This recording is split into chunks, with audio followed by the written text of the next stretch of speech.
Glória a Deus, a paz do Senhor. O Senhor é bom, sua misericórdia dura para sempre. Não há ninguém como nosso Deus. Ninguém que se assemelhe a Ele, ninguém. Todos os outros deuses são obras de mãos de homens. Tem boca, mas não falam. Tem olhos, mas não veem. Tem ouvidos, mas não ouvem. E som algum sai da sua garganta. Mas o nosso Deus está nos céus. Faz tudo o que lhe apraz. Ele é o Senhor da nossa vida. Glória a Deus por esse presente de estar aqui nessa noite. Vai abrindo sua Bíblia, Êxodo, capítulo de número 4, por gentileza. Enquanto você se localiza, eu quero falar da minha gratidão ao Senhor por estar aqui. Bispo Aguinaldo, dessa família que eu amo tanto. Vocês marcaram Xerém, a nossa vida, a nossa família. Vocês marcaram a igreja de Xerém, marcaram as outras igrejas, marcaram a localidade, que eu quero glorificar a Deus pela vida de vocês. Vocês são um presente. Que Deus continue abençoando toda a família, fortalecendo e sustentando sempre. E que a aliança que Deus estabeleceu com a nossa família sempre esteja de pé. Nós amamos vocês de verdade. Quero louvar a Deus por essa igreja. A Wesleyana é uma igreja que mora no meu coração há muito tempo.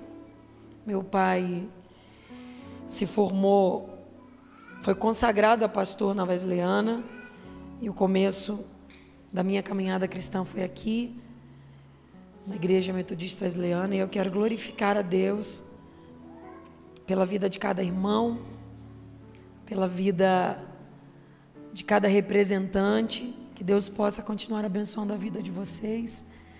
Essa rosa florida que está aqui, Deus continue te abençoando, querida. Todas as irmãs, obrigada pela recepção, vocês são muito queridos. Que Deus continue abençoando essa igreja. Êxodo 4, versículo 10, quem achou diz amém. Amém. Eu tenho uma palavra de Deus ao seu coração.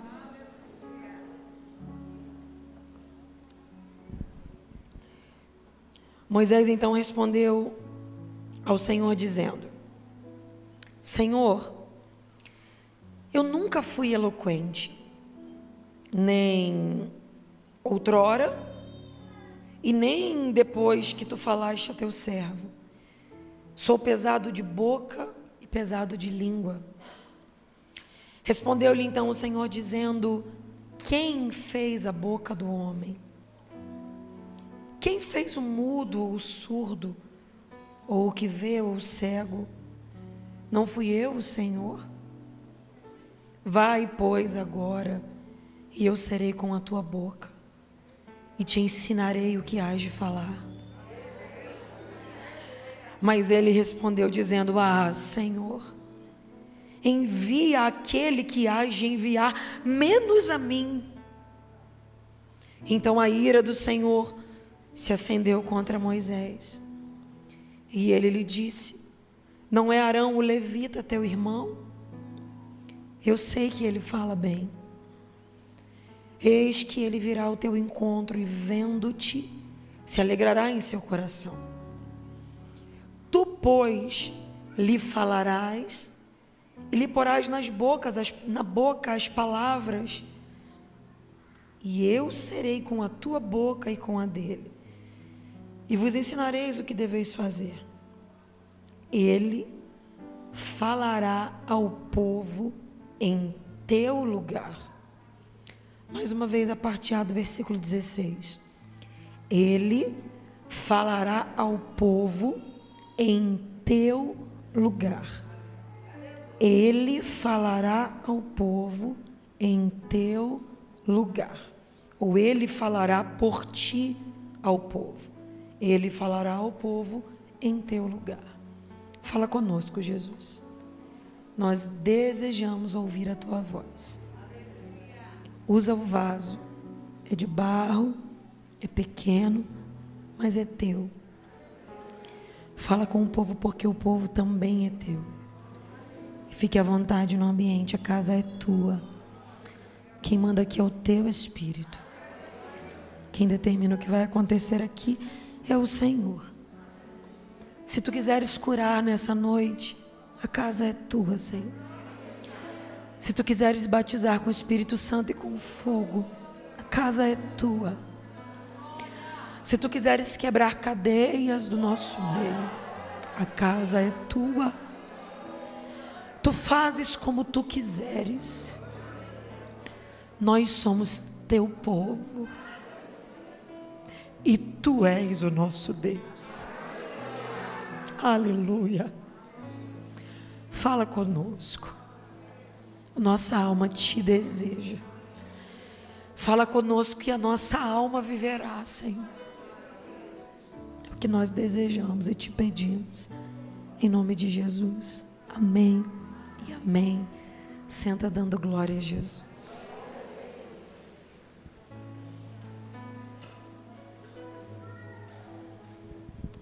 Irmãos, nós lemos alguns versículos do capítulo 4 do livro do Êxodo, que nos conta um pouco sobre como se deu o chamado de Moisés. O grande desafio que Deus apresentou a Moisés: libertar o povo de Israel do cativeiro egípcio. Eu não estou falando de algumas pessoas, eu não estou falando de 1.000, 10.000, 100.000, eu estou falando de milhões de pessoas. O povo hebreu no Egito já tinha alcançado uma marca de milhões de pessoas.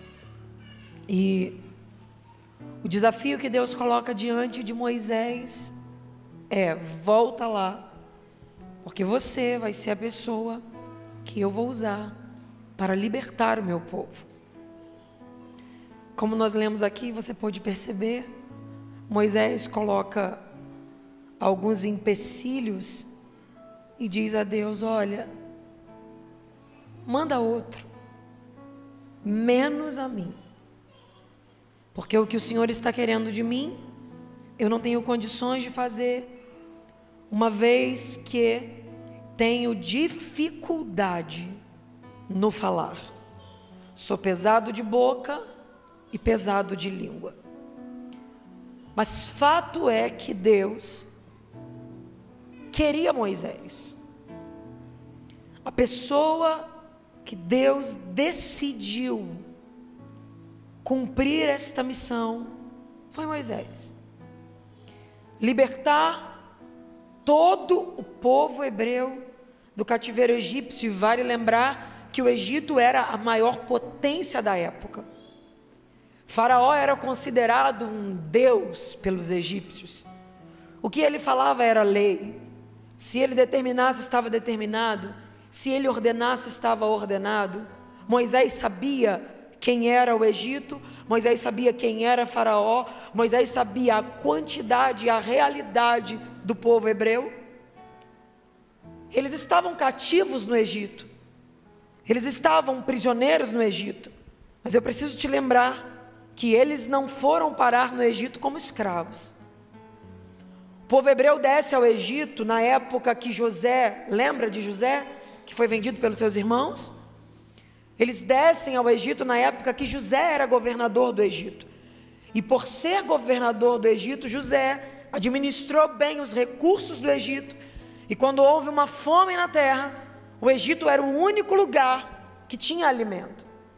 Nessa ocasião, desce a família de José e alguns, aproximadamente uns 70 homens.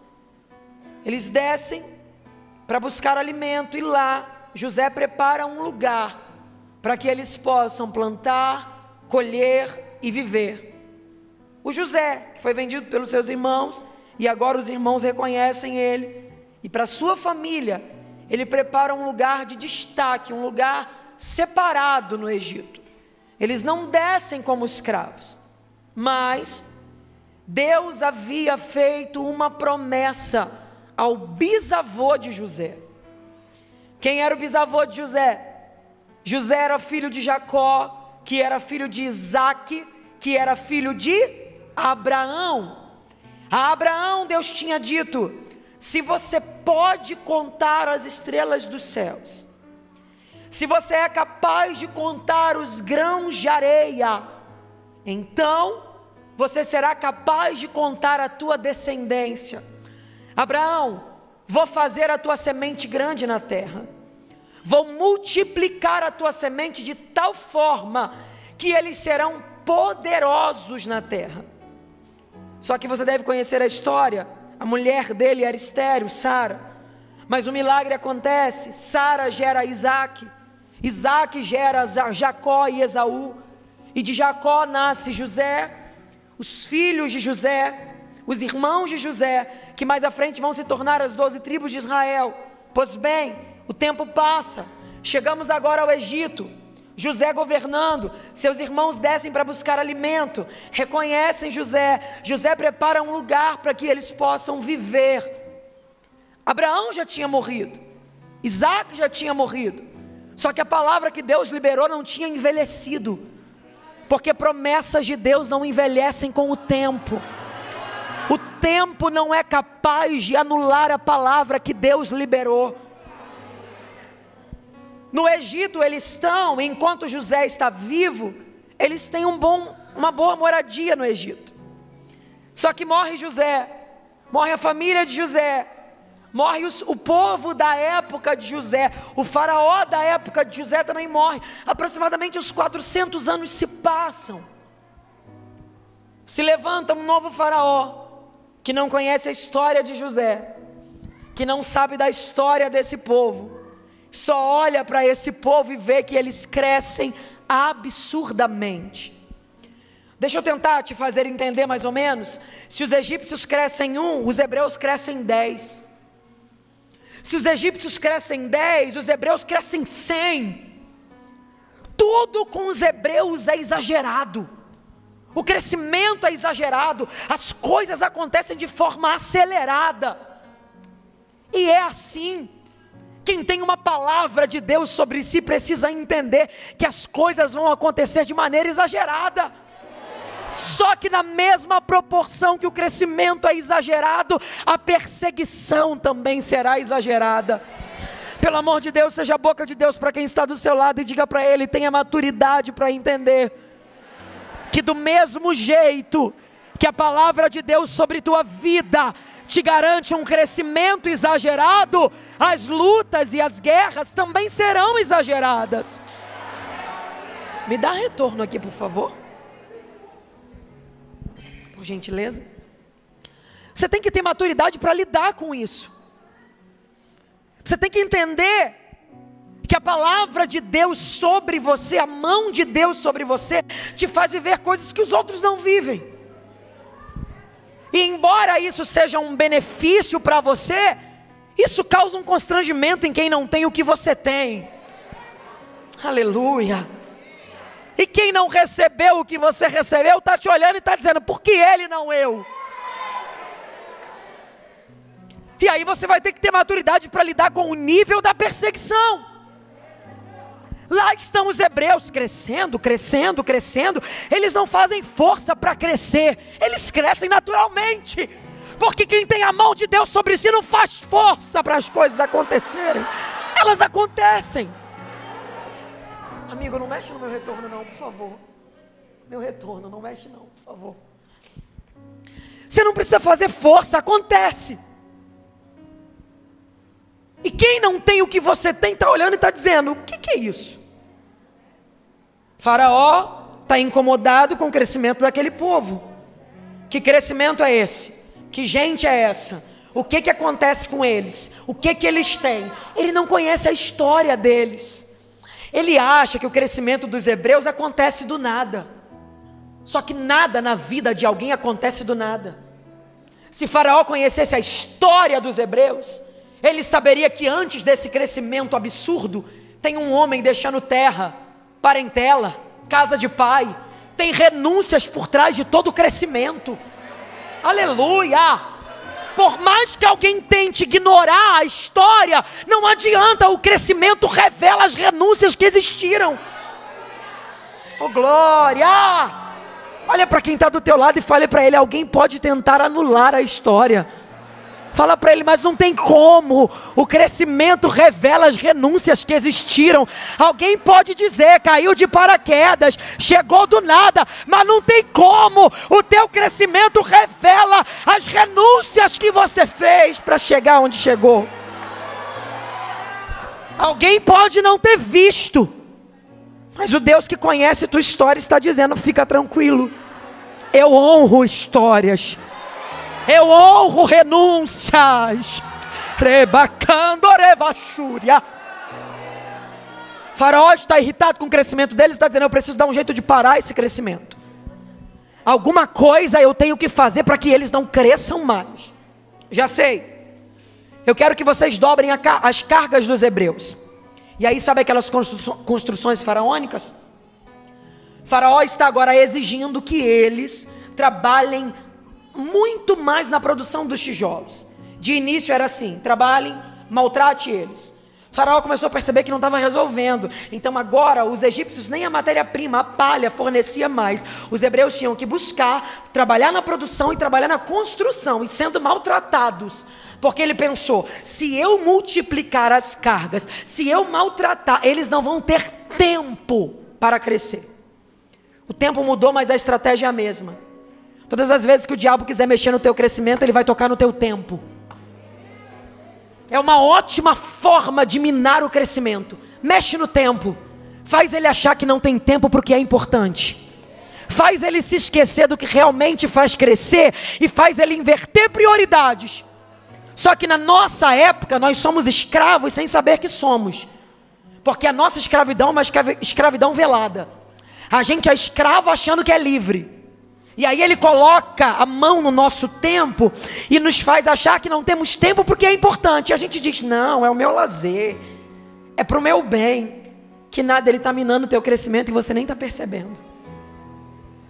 Como para os hebreus a escravidão não era velada, era dita, e os hebreus não tinham poder de influência sobre aquilo, estava imposto. Faraó disse que ia fazer, que ia acabar com o crescimento deles. Faraó determinou atrapalhar o crescimento. Coitado de Faraó. Se eu pudesse dar um conselho para ele, eu diria, meu amigo, não mexe com quem tem a mão de Deus, não. Se eu tivesse a oportunidade, bispo, de entrar lá e dizer alguma coisa para ele, eu diria, posso te dar um conselho? Não toca em quem tem a mão de Deus, porque quem tem a mão de Deus, toda ferramenta preparada não prospera. Não adianta. Ninguém bloqueia o crescimento desse povo. Ninguém mina ou mingua o crescimento desse povo. Quando Deus coloca a mão, aleluia, pode ser projeto, pode ser lei, pode ser decreto, pode ser mensagem enviada no secreto. O Deus que determinou o crescimento coloca a mão e diz, ninguém atrapalha o que eu determinei. Oh, aleluia! Atrapalha o tempo deles, aflige eles, mas a Bíblia diz que quanto mais os afligiam, um tanto mais cresciam. Eu vou repetir uma coisa para você, e eu quero que você entenda, porque a Bíblia ela se explica por si só. A Bíblia explica a Bíblia. Tem um crescimento que Deus liberou, dito a Abraão, eu vou multiplicar. Então os hebreus estão no Egito debaixo de uma palavra, e a palavra é multiplicação, ok? Então já tem um crescimento dito por Deus. Só que aí Faraó decidiu colocar a mão e disse, vou atrapalhar o crescimento. E agora este versículo está condicionado a uma decisão de Faraó. Olha, quanto mais os afligiam, mais cresciam. Então perceba que esse crescimento aqui não está ligado ao crescimento que Deus falou a Abraão. Ó, quanto mais afligiam, mais. Esse mais está conexo à aflição. Então já tem um crescimento que Deus deu e que vai acontecer, que ninguém vai atrapalhar. Mas porque alguém decidiu colocar a mão e disse, vou atrapalhar, Deus agora está dando um crescimento maior. Ó, Quanto mais aflige, mais cresce. Então se Faraó apertar mais, vai crescer mais. Se ele afligir mais, vai crescer ainda mais. É Deus dizendo: só por causa dessa aflição, só por causa dessa afronta, eu vou fazer o que falei que faria, e ainda vou fazer algo mais. Eu vou fazer algo além do que eu farei. Olha para quem está do teu lado e fale para ele: não se preocupe com as aflições. Fala: elas estão movendo o coração de Deus para trazer um bônus para a tua vida. Fala para ele: vai vir o que Deus falou e ainda vai vir algo a mais. Vai vir o que Deus falou e ainda vai vir algo a mais. Algo a mais. Não cresce, não para de crescer. Não vão prosperar, não param de prosperar. E aí Faraó fica tão revoltado com aquilo que ele diz: agora chega. Agora eu vou deixar claro o que é que eu quero. A partir de agora, todo garoto que nascer dos hebreus, todos os meninos que vocês encontrarem, eu quero que morram. Eles vão morrer no Nilo, eu quero que morram. O historiador conta que os soldados ficavam rondando a casa das hebreias para ouvir se tinha barulho de criança, se tinha choro. Todo garoto hebreu morria, e o instrumento para a morte deles era o Nilo. O historiador Flávio José conta que a quilômetros de distância dava para se ouvir o grito das mães hebreias, porque muitas perderam seus filhos. Ah, meu filho! Ah, meu filho! A vizinha: ah, meu filho! E a outra: meu filho! E uma grita de um lado, outra grita de outro, outra esperneia do lado de lá, outra pede misericórdia do lado de cá. E o pavor tomou conta dos hebreus, porque era sentença de morte, morte, morte. Morte de um lado, morte de outro, morte aqui, morte na esquerda, na direita, morte, morte. Uma grita, outra chora, uma se desespera, morte. Nesse meio tempo, a barriga de uma mulher aponta, grávida. Joquebede, vê se isso é hora de gerar alguma coisa. A sentença é morte. Vê se isso é hora de ter um projeto na barriga, se a sentença é morte. Aí o Espírito Santo falou comigo: Gabriela, quem comanda o ventre de profeta não é a boca de Faraó. Quem determina a hora de gerar projetos sou eu. Olha para essa pessoa do seu lado e fale para ela: a boca de Faraó pode falar o que quiser, mas quem determina a hora dos projetos de Deus saírem do papel é o próprio Deus. Fala para ele: na tua vida, na tua história, na tua família, quem determina é o próprio Deus.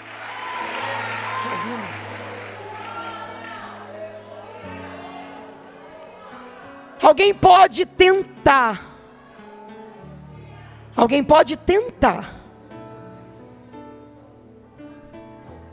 mas quem determina é o próprio Deus. Isso é hora, Joquebede. A sentença é morte, no ventre dela vida. O decreto é morte, no ventre dela vida. Oh glória! E é assim. A gente vai andando na contramão das sentenças. A gente vai andando na direção contrária do que a boca de Faraó falou. Ele diz que vai destruir e Deus constrói. Ele diz que vai acabar e Deus edifica. Ele diz que vai matar e Deus dá vida. Nós não andamos, ó mistério, pela direção de Faraó. Não, não, não. Só que eu não sei se você sabe, mas fetos recebem informações emocionais das mães. Como assim, Gabriela? Todo nível de informação emocional que a mãe sente, o feto também recebe. Então, se a mãe tem uma gravidez muito conturbada, pode gerar um filho ansioso, assustado, chorão, porque informações emocionais são transmitidas ao feto. Então o garoto está no ventre, a barriga crescendo, uma mãe grita de um lado que perdeu o filho, a outra grita do outro, e o que tá sendo passado para ele é morte, morte, morte. Imagina o desespero dela: o que eu vou fazer com essa criança? Faraó vai achar, vai matar. Senhor, guarda meu filho, Senhor. E o coração acelera quando ouve alguém gritando, dizendo: meu filho morreu. Porque a nossa tendência é achar que o que aconteceu na vida dos outros vai acontecer na nossa. A gente usa a régua das pessoas como padrão para nós.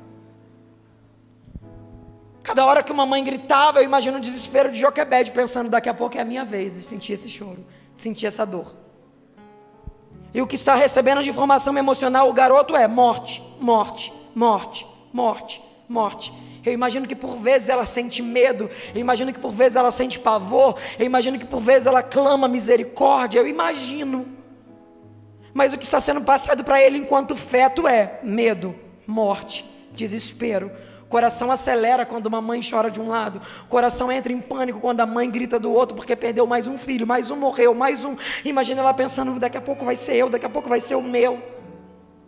O garoto, antes de nascer, já está recebendo esse nível de sobrecarga emocional.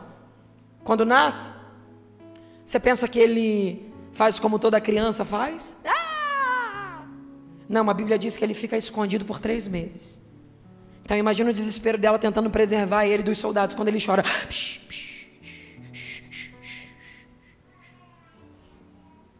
3 meses mantendo ele escondido, para que ninguém ouça, para que ninguém saiba. 3 meses escondido. Antes de nascer recebe sentimentos, emoções de morte, de medo. Quando nasce é escondido, como se já não bastasse para essa criança tudo isso. Depois de 3 meses a mãe dele já não pode mais esconder ele. Sabe o que ela faz? Coloca ele dentro de um cesto e coloca as margens do rio Nilo, cesto de juncos, coloca ele às margens do Nilo nos juncos, e lá está Moisés abandonado no Nilo. Ah, Gabriela, não, aí você pegou pesado demais, porque Moisés não foi abandonado, porque a irmã dele, Miriam, estava na lateral do rio olhando para ver o que ia acontecer com ele. Pois é, eu sei que a irmã dele estava lá, mas você acha que ele sabe?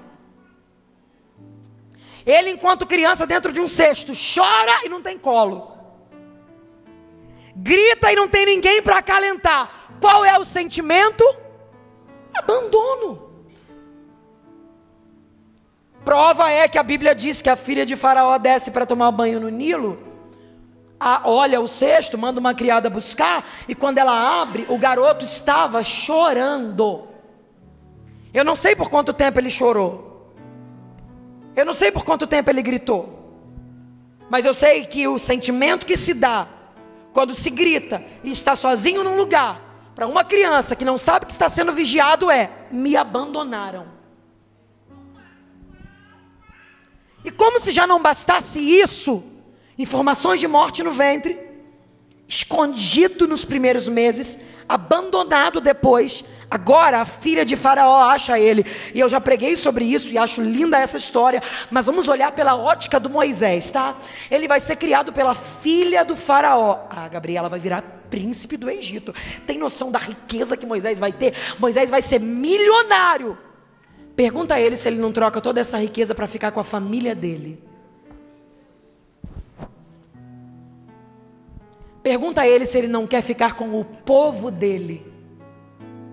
E como se já não bastasse, a filha de Faraó ainda entrega ele para a própria mãe, para que a mãe o amamente. Ai, que lindo, isso aí é profético, porque a filha de Faraó paga a mãe para poder amamentar ele. Vamos olhar pela ótica dele agora. O menino cria um vínculo com a mãe, para daqui a pouco ter que fazer isso, ó.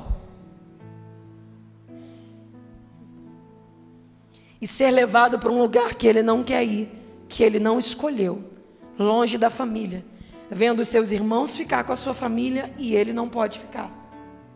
Olha o nível de traumas que estão sendo gerados no coração desse rapaz. Vai para o palácio.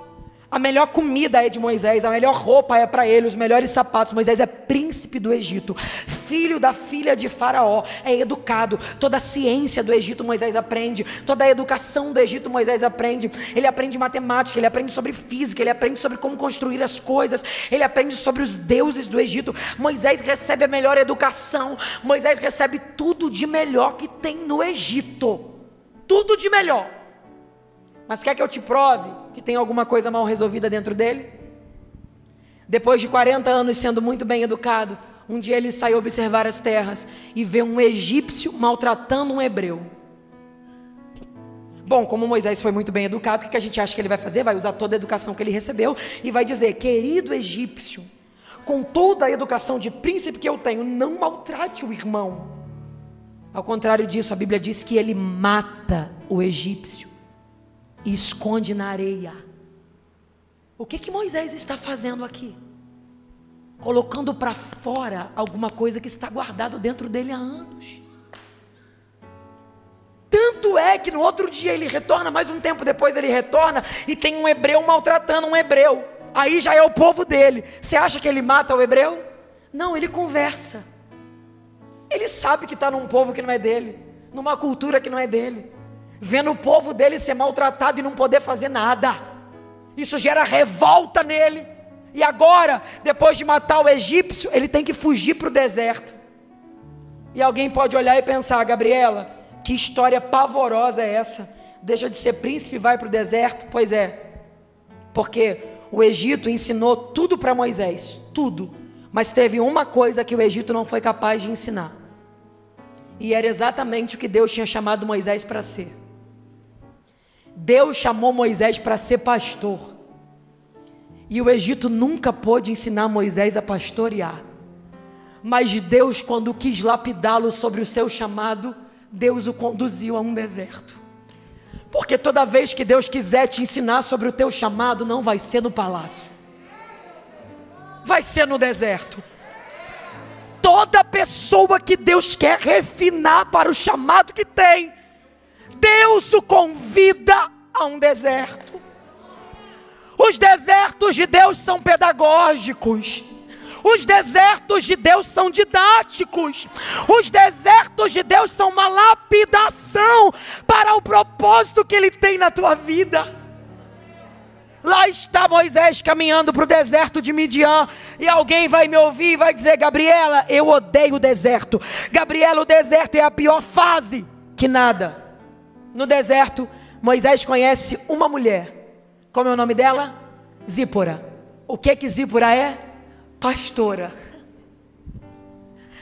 No deserto, ele conhece o pai de Zípora. O que o pai de Zípora é?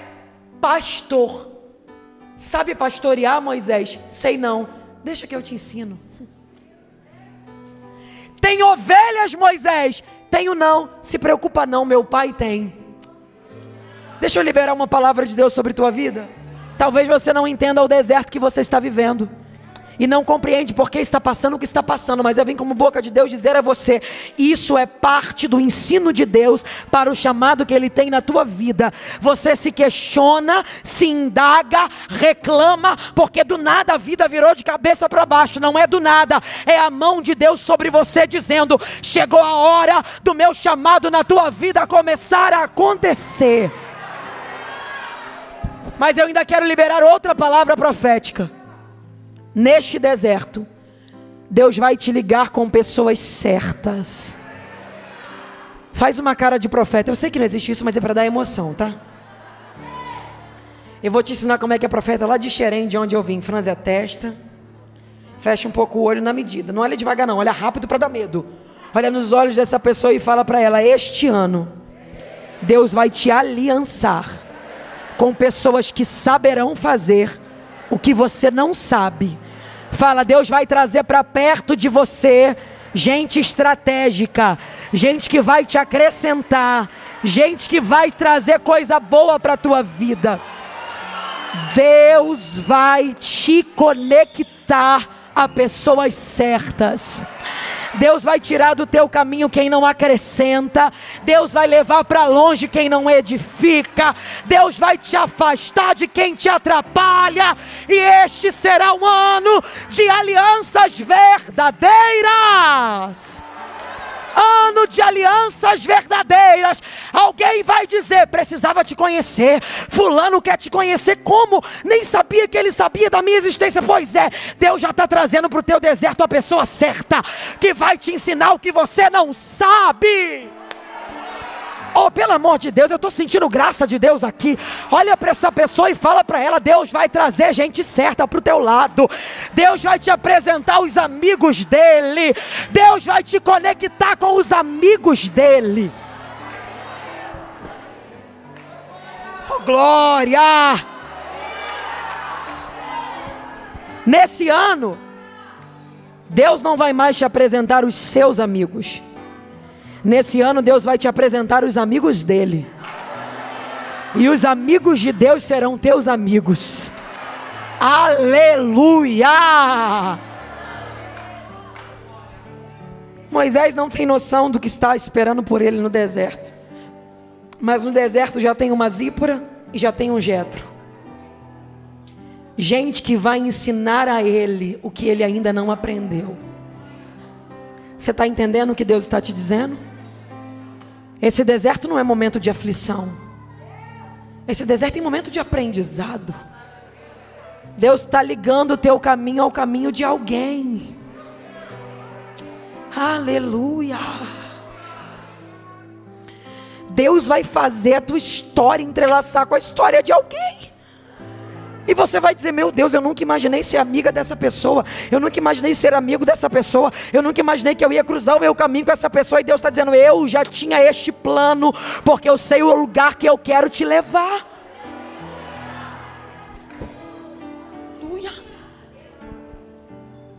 Lá está ela e vai ensinar para ele o que ele não sabe. Seu sogro vai ensinar a ele o que ele não sabe.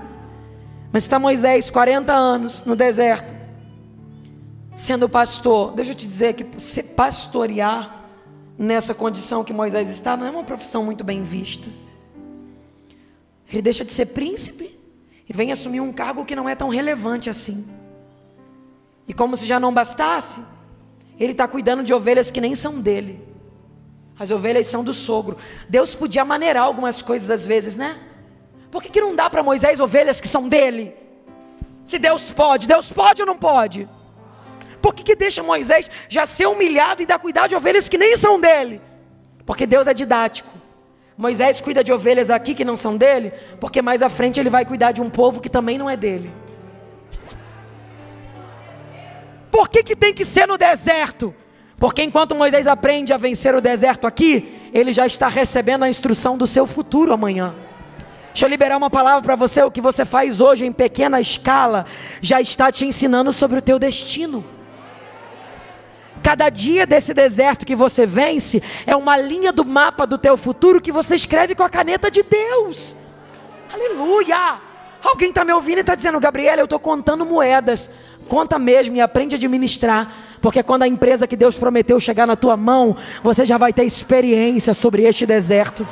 Gabriela, eu estou lidando com uma família tão complicada. Minha família é difícil. Aprende mesmo a lidar com ela. Porque cada dia que você vence nessa família é uma escola de Deus para você aprender a lidar com o rebanho que Deus vai colocar na tua mão, Moisés. O teu chamado já está sendo preparado por Deus. Glória. Até que um dia, depois de 40 anos, já tem 80 anos, Moisés decide que vai até o Horebe. E nesse dia ele quer dar uma comida melhor, uma pastagem melhor às ovelhas.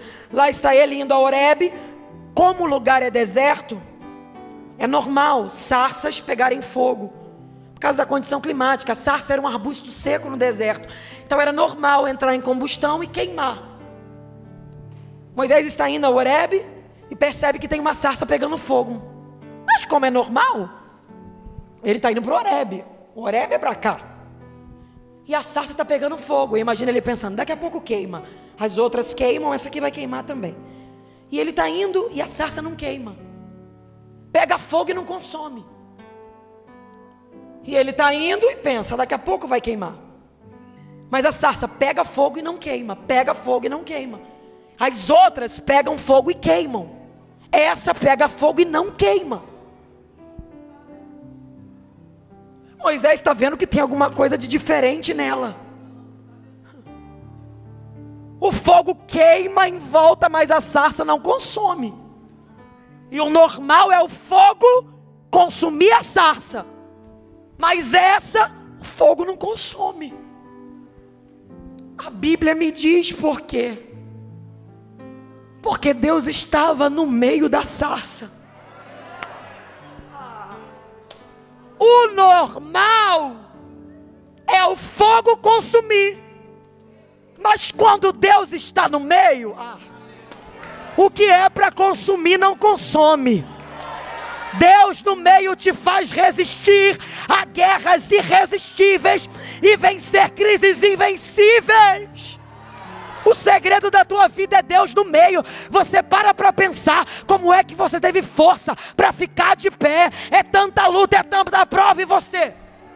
O diabo se levanta em você, pedrada em você, afronta em você. Tem gente que por muito menos largou tudo em você. Quem te olha não entende e está se perguntando o que é isso. Mas você sabe que o segredo da tua vida é Deus no meio. Deus no meio do teu trabalho. Deus no meio da tua família. Deus no meio. Olha para quem está do teu lado e fala para ele: se eu te contar as guerras que eu venci, nem você vai entender como é que eu ainda estou de pé. Fala para ele: tem horas que nem eu entendo, mas eu agradeço, Alabacandarabachúria, porque eu sei que é Ele.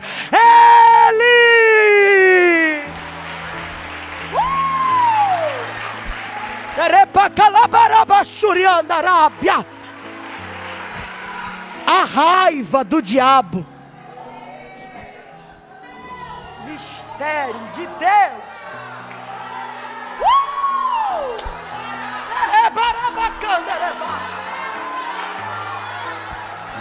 A raiva do diabo é que o projeto dele era destruir você. Ele já armou tudo que ele podia. Rebaracando e a sépia. Ele já levantou todas as investidas possíveis.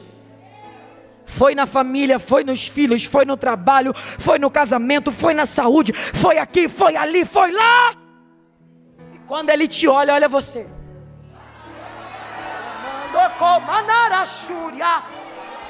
Ele está dizendo: o que é isso? O que esse crente tem? De onde ele tira força para ficar de pé? Você sabe que pela tua força você não ia aguentar. Você sabe que pelo teu braço você não ia suportar. É só pela graça. Ela que te visita pela madrugada, te toca e diz: levanta, levanta.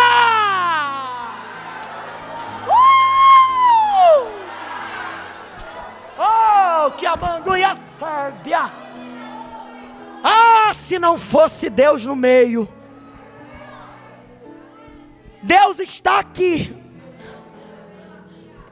Moisés percebe que a sarça pega fogo, mas não consome. Ele diz: eu vou olhar para ver o que está acontecendo. Deus está aqui já há muito tempo, presente, mas está quieto. Deus presente, mas quieto. Porque a presença de Deus não significa que Ele vai se manifestar. Mas a Bíblia diz que Moisés decide olhar para ver o que está acontecendo. Ele estava indo para cá, mas ele diz: agora me virarei para lá para ver esta visão. Quando ele se vira, Deus grita: Moisés, Moisés. E aí o Espírito Santo de Deus me disse: Gabriela, eu já estava presente, mas não me manifestei. Porque as minhas manifestações são reservadas àqueles que têm coragem de abrir mão das suas próprias rotas para se submeter à minha rota. Tem hora que a gente vai ter que abandonar o caminho que a gente estabeleceu. Tem hora que a gente vai ter que abandonar o projeto que a gente fez. Tem hora que a gente vai ter que abandonar o sonho que a gente sonhou, só para olhar para Ele e dizer: fala o que tu queres de mim. Eu não sei qual é a rota que você vai ter que deixar hoje, mas tem manifestações dos céus esperando você. Deus está dizendo: vem rápido, porque eu quero te usar como prometi. Deus grita: Moisés, Moisés, e ele chega perto, e Deus fala: não chegue perto, tira a sandália dos teus pés, porque o lugar é terra santa. Ele tira a sandália e Deus diz: eu sou o Deus de Abraão, de Isaac e de Jacó. Eu desci, porque eu ouvi o clamor do meu povo. Eu vou libertar aquele povo, eu vou tirar eles do cativeiro, eu vou libertar da mão de Faraó. Já tem 40 anos que Moisés está no deserto, e Deus diz: Moisés, eu desci, vou fazer. E Moisés está olhando: e a pessoa que eu vou usar é você. O que o Senhor quer de mim? Eu quero que você fale aos hebreus, eu quero que você fale a Faraó, eu quero que você fale aos egípcios, eu quero que você fale. Você vai falar que o Eu Sou te enviou, você vai falar que o Deus de Abraão, de Isaac e de Jacó apareceu para você. Fala, Moisés, fala.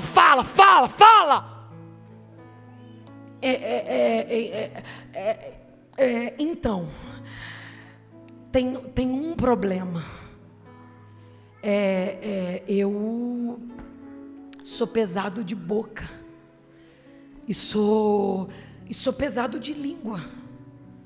Alguns acreditam que ele era gago, outros acreditam que ele tinha dificuldade de se expressar. Eu não sei exatamente o que é essa debilidade, se é um trauma ou se de fato é uma má formação na sua boca, mas eu sei que Moisés está olhando para Deus e está dizendo: a área que o Senhor quer usar não funciona.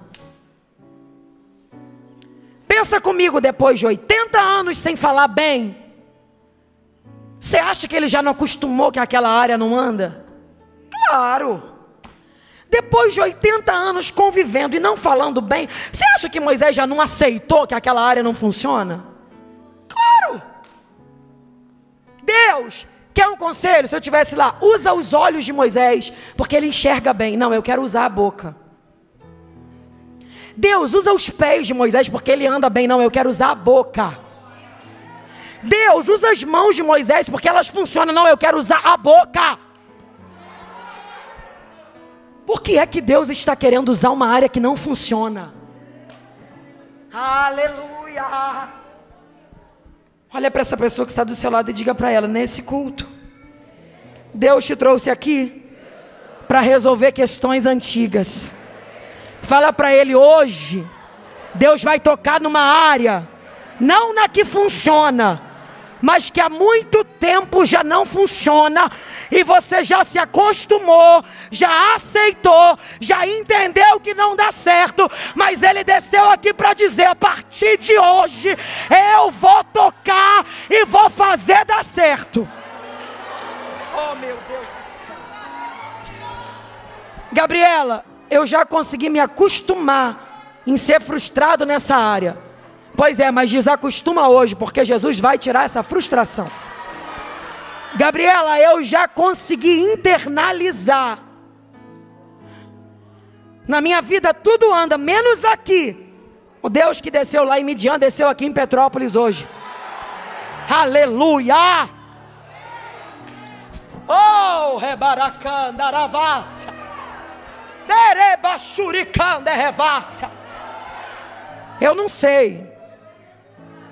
Eu não sei se foi uma má formação no ventre e ele ficou com uma fala presa. Eu não sei se foi um trauma. Viu quantas coisas eu te falei que ele passou? Na infância, na adolescência, na juventude. Eu não sei se foi um trauma e ele está dizendo: eu não posso falar. Eu sei que alguma coisa aconteceu que fez com que essa área morresse. Mas o Deus que desceu em Midian desceu para dizer: vou visitar áreas estéreis, vou consertar áreas que não funcionam, vou trabalhar em debilidades antigas para mostrar para você que eu ainda sou Deus do sobrenatural. Moisés está dizendo assim: ó, eu não posso falar, eu não sei. Aí Deus pergunta para ele, sabe o que? Moisés, quem fez a boca do homem? Oh, aleluia! Eu não sei se você sabe, mas eu vou te falar agora. Vamos supor que o melhor mecânico do Brasil mora aqui em Petrópolis. E aí você comprou um carro muito bom. O carro é top. Só que o carro deu defeito numa peça muito importante. E por mais que você leve no melhor mecânico de Petrópolis, no melhor, ele vai saber fazer tudo no carro. Mas o problema é que a peça essa peça, esse jeito, tem alguns níveis de defeito que para você conseguir resolver, ele vai dizer, quer um conselho? Procura a autorizada do fabricante, porque eles vão conseguir a peça nova, do jeito novo, para que o carro fique zerado. O que Deus estava dizendo para Moisés era, o problema está na boca? Você está diante do fabricante. Quem fez a boca do homem fui eu. Eu posso pegar uma nova e colocar no lugar. Deus me trouxe aqui para dizer que vai trocar. Se é o teu coração que está adoecido, Ele vai te dar um novo. Se é tuas emoções que foram adoecidas, Ele vai te dar novas. Se é a tua vida espiritual que está enferma, Ele vai te entregar uma nova. Ele está dizendo, você está na autorizada do fabricante, e eu vou te entregar uma peça nova hoje. Essa frustração vai embora. Esse sentimento de incapacidade vai embora.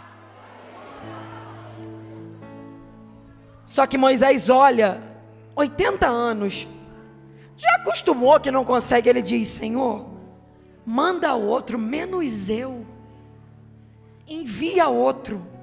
Naquele momento que Deus pergunta quem fez a boca do homem, Deus estava abrindo uma porta de milagre para Moisés, e estava dizendo, passa, se você não falava bem até agora, você vai falar bem a partir de agora. Quando Moisés diz, envia outro, menos a mim, ele está fechando a porta de milagres que Deus abriu. Porque todas as vezes que eu coloco a minha incapacidade acima do poder de Deus, eu fecho portas de milagres que Deus abriu. Todas as vezes que eu olho para o meu tamanho e ignoro o poder de Deus, eu fecho portas de milagres. Mas olha o que Deus responde para ele. A Bíblia diz que a ira de Deus se acende contra Moisés. Deus fica irado com ele, porque vê que ele fechou uma porta de milagres. E aí diz assim, Moisés, Arão, o levita, que está lá no Egito, é teu irmão, não é? É sim. Eu sei que ele fala bem, Moisés. Arão, o levita, sabe o nome, sabe o cargo, sabe aonde está, e sabe que é irmão de Moisés. E ainda diz, eu sei que ele fala bem. Se Deus conhece quem fala bem, por que está batendo na porta de quem fala mal?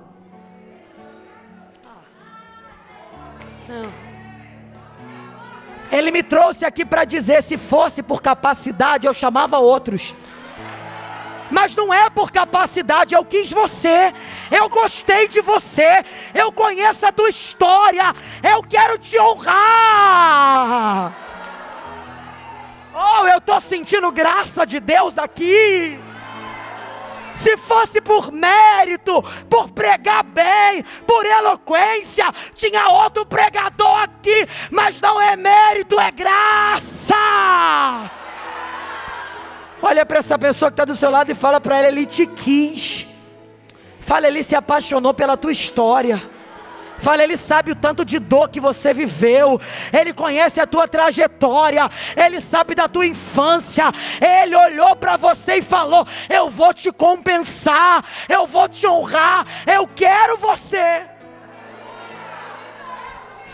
Labarabacalabarachúria, bequiabando iacébia, rebaracando revachúria.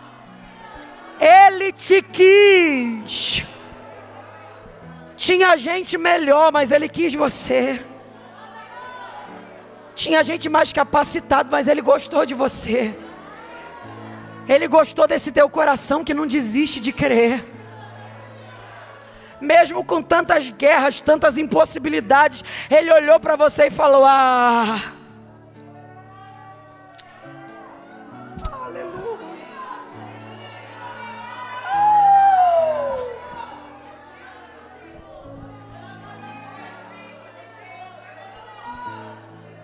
Moisés, eu conheço um que fala bem, é teu irmão. Já que você fechou a porta de milagres que eu abri, teu irmão está vindo aí, e quando ele te encontrar, ele vai ficar muito feliz. E a partir de agora o esquema vai ser esse, Moisés. Você vai falar ao teu irmão, e o teu irmão falará ao povo. Você vai falar a Arão, e Arão vai falar ao povo. Só que a Bíblia diz assim, e o Senhor disse a Moisés, Arão falará ao povo em teu lugar. Calma aí. Arão falará ao povo em teu lugar. No lugar de quem? De Moisés. Significa então que o lugar de fala era de Moisés. E é por isso que o tema dessa mensagem é: ninguém no meu lugar. Ninguém. Eu não vou fechar as portas de milagres que Deus abriu. Eu não vou deixar a minha incapacidade deixar roubar a minha fé e a de acreditar que Deus pode me surpreender.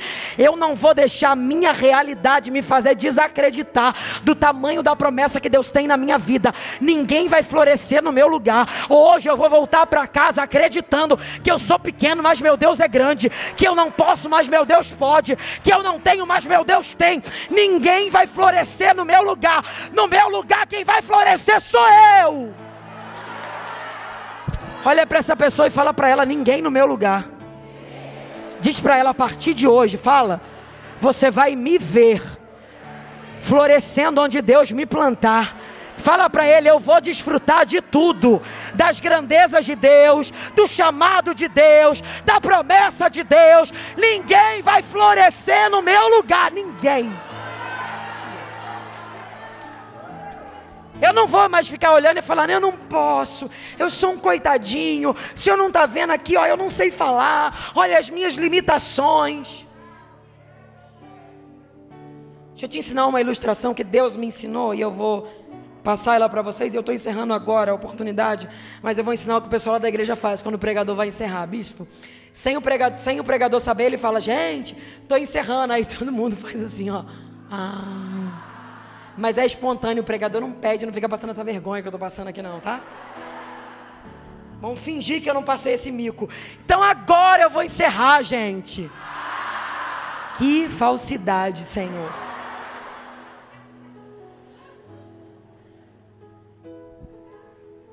As nossas fraquezas eu vou tentar ilustrar para você. Vamos fingir que a minha fraqueza é não ter essa parte desse braço, espiritualmente, tá? E não ter essa parte da perna aqui. Então, Deus tem um chamado grande para mim, mas olha a dificuldade que eu tenho de conseguir chegar. Tá vendo? Quem tem as duas pernas vai correr na minha frente, eu nunca vou chegar. E aí o diabo não me ataca onde eu sou forte. O diabo me ataca onde eu sou fraco. Porque ele sabe que a única possibilidade de me derrubar é nas minhas fraquezas. Mas aí o Senhor olha para mim e diz: não tenha medo de viver o meu chamado por causa das suas fraquezas, porque o meu poder se aperfeiçoa nas tuas fraquezas. O que Deus está dizendo é: aquilo que você não tem, o meu Espírito entra e completa. Aquilo que você não pode, eu entro e faço ser. Sacode esse crente do teu lado e fala para ele: receba coragem agora, para de ficar se comparando às pessoas. O poder de Deus vai te fazer grande, grande.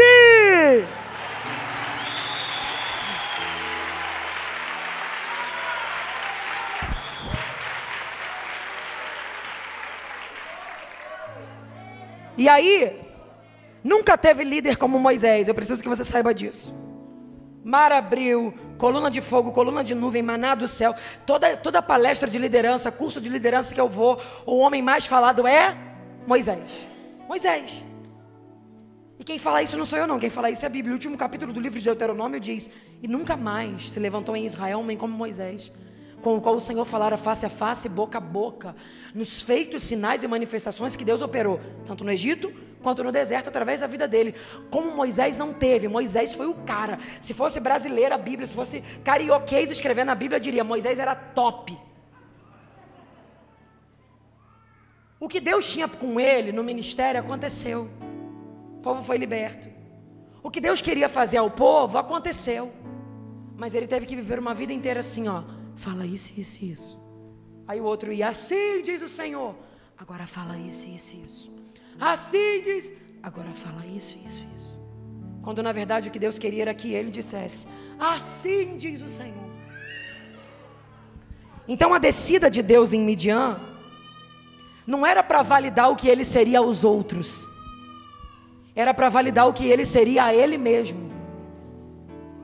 Aquele dia Deus não desceu para validar o que já estava feito. Já ia acontecer a libertação, o povo já viveria milagres. Aquele dia Deus desceu para resolver questões dele.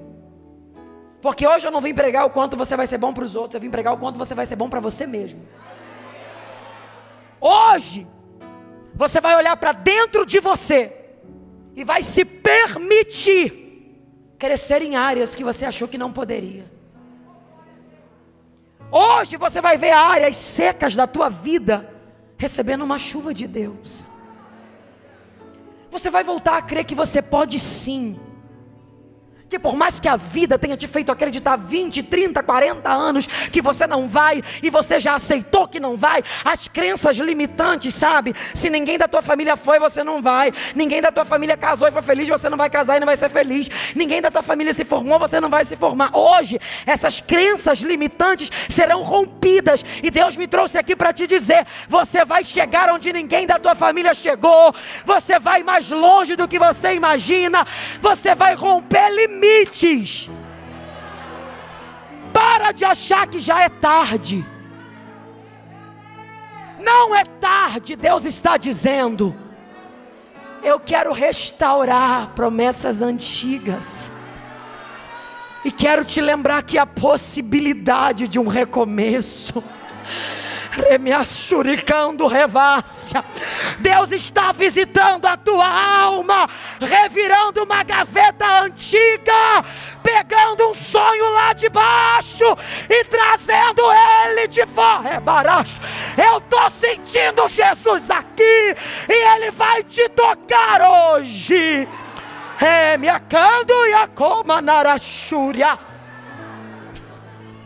Tu não vai depender de que ninguém floresça no teu lugar. Deus te dará habilidades novas. Deus te entregará ferramentas novas. Olha para essa pessoa, e eu encerro agora, e diga para ela: olhe para mim. Fala: olhe para mim. Você está olhando a última vez para alguém que era como eu era. Fala para ele: porque a partir de agora eu estou recebendo a autorização para chegar mais longe, para voar mais alto, para romper limites. Deus está abrindo essa gaiola e está dizendo: voa, voa, vai longe, voa, eu tenho uma obra, vai! Vai mais longe, vai! Eita lá, Bachurianda Arábia! Vai, vai! O Espírito te leva!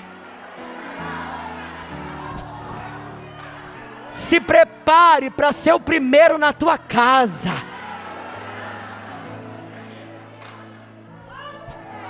Oh, eu estou sentindo Jesus aqui. Se prepare para elevar o nível da tua cidade. Alai, derreva, Xúria. Você pensa que se eu olhasse para o histórico da minha família eu estaria aqui? Quem é o pregador da minha família que Deus levantou? Ninguém. Mas ele visitou a minha casa e falou: você acredita? Eu falei: eu acredito.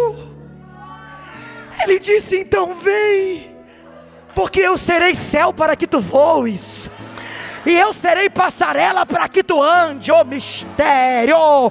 Deus quer te levar além dos teus próprios limites.